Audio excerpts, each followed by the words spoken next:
started yelling that I was too stupid to even understand that I was disrespecting him and that I didn't know how to dress. Then he said he was going for a drive and going to the movie without me. He had the tickets on his phone. He came home after midnight, said he didn't want to talk and that he was going to sleep in the guest room. He has barely spoken to me since.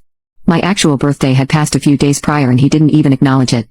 I begged him to please talk to me and tell me what was really going on, but he said he was still too angry.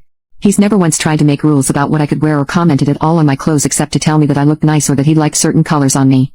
This really came out of nowhere as far as I can tell.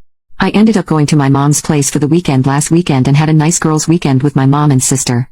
We did see the movie on Saturday and I got to wear my original planned outfit. Late afternoon Sunday I texted my husband Mark to say I was coming home in a couple hours, and that I hoped he would be ready to talk then. I said I would gladly hear him out regarding anything that had been upsetting him, but I really couldn't take the silent treatment anymore as it had been over a week by then.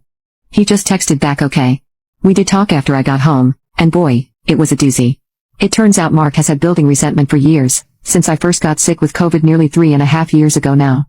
Not so much in the first few months, but when it was clear my illness had turned into long COVID and an ongoing disability, he started to feel very put upon due to my not being able to generate as much income, not being able to do my share of the housework and cooking, etc. He put up a good front because he knew it wouldn't be fair to take it out on me, especially when he could see I was doing my best to get better and to do what I could on my better days, but ultimately he got very burned out.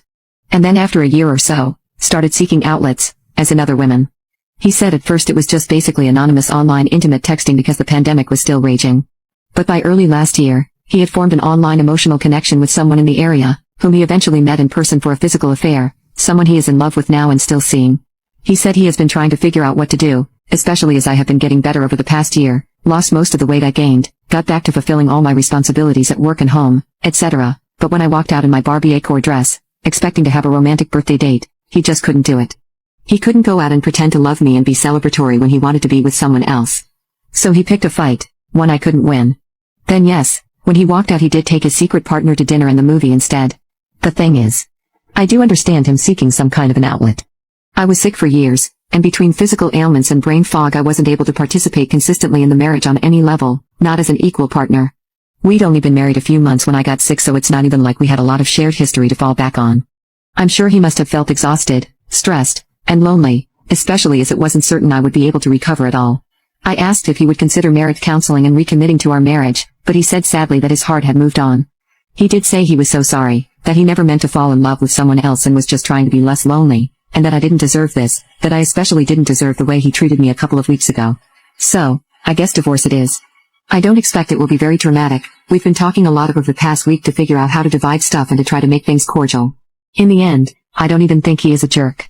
Maybe for the way he acted surrounding my birthday, but overall I think he is just a human being who eventually broke down from stress and loneliness. I do wish him well and am also grateful that at least I am healthy again for whatever life has next in store for me.